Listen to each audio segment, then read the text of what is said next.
Halo rekan-rekan sekalian, jumpa lagi di channel Ivan Muhammad Sifrit. Baik, kali ini kita akan membahas soal-soal ya berkaitan dengan audit TI dan pengendalian internal, teman-teman ya.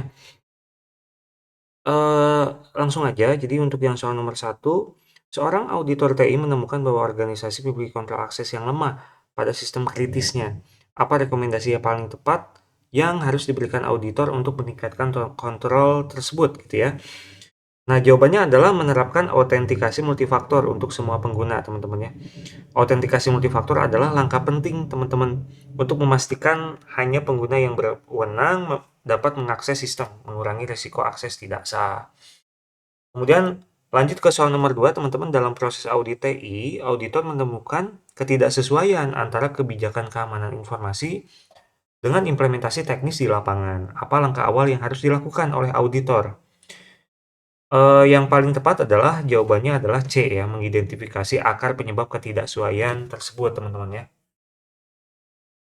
Mengidentifikasi akar penyebab adalah langkah awal yang paling penting untuk memahami mengapa ketidaksesuaian terjadi, teman-teman. Sehingga solusi yang diberikan bisa tepat sasaran. Itu ya, teman-teman ya, untuk yang proses audit TI. Kemudian yang 3, apa tujuan utama dari penggunaan kerangka kerja seperti COVID dalam audit teknologi informasi? Jawabannya adalah menyediakan pedoman untuk tata kelola dan pengelolaan TI secara efektif. Pembahasannya adalah COVID adalah kerangka kerja yang dirancang untuk membantu organisasi dalam tata kelola dan manajemen TI secara efisien dan efektif, termasuk dalam audit teknologi informasi ya teman-teman. Jadi ini ada beberapa bagian berkaitan dengan COVID framework. Di sini ada business goals, kemudian ada IT resources, ada governance drivers. Nah, ini masing-masingnya sendiri itu memiliki tahapan-tahapan ya yang perlu dilihat gitu teman-teman. Misalkan untuk P01 yaitu kita harus mendefinisikan sebuah strategic IT plan gitu kan. Kemudian ada manage project di sana gitu. Ada define the information architecture. Nah, ini harus di planning sedemikian rupa sehingga semuanya tertera gitu ya. Sehingga mempermudah nanti dalam proses pengembangan kerangka kerja yang berhubungan dengan organisasi dalam tata kelola dan manajemen TI secara efisien dan efektif. Seperti itu teman-teman ya. Nah, untuk soal nomor 4, jika kontrol internal organisasi gagal mendeteksi transaksi keuangan palsu, apa tindakan yang sebaiknya dilakukan oleh auditor TI untuk mencegah masalah yang sama di masa depan?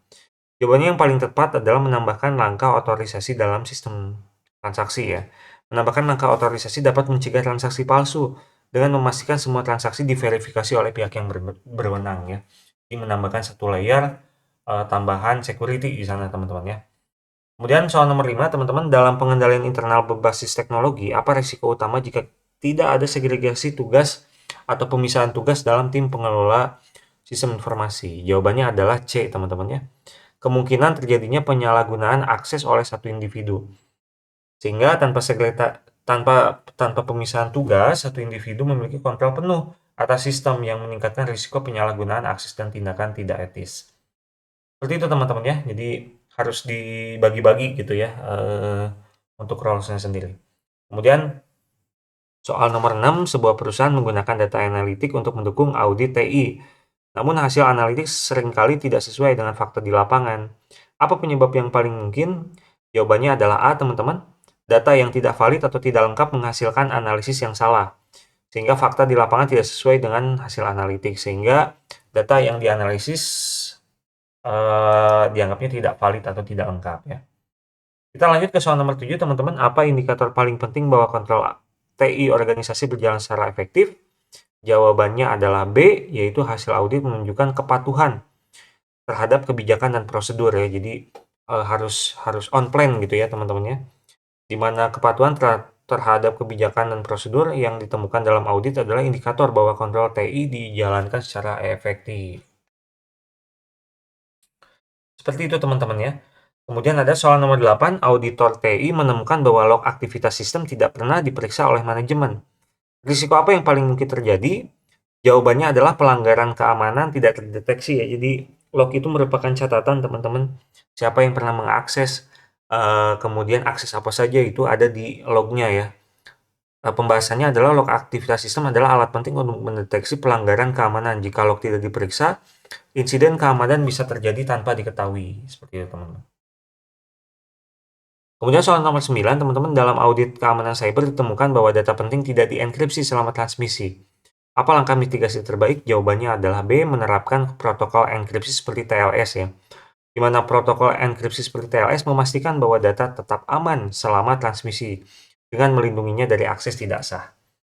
Itu untuk soal nomor 9, teman-teman. Soal yang terakhir adalah dalam audit TI, auditor mendapati bahwa organisasi tidak memiliki rencana pemulihan bencana atau disaster recovery plan. Risiko apa yang paling besar dihadapi organisasi ini?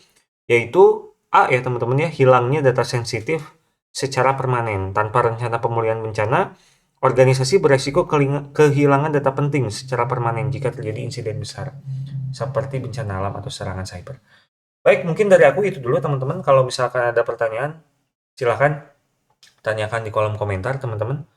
Mohon bantuannya banget teman-teman untuk like, comment, dan subscribe uh, di video ini. Seperti itu teman-teman. Makasih banget udah menonton video ini. Sampai jumpa di video selanjutnya. Assalamualaikum warahmatullahi wabarakatuh. Tetap semangat teman-teman. Bye-bye.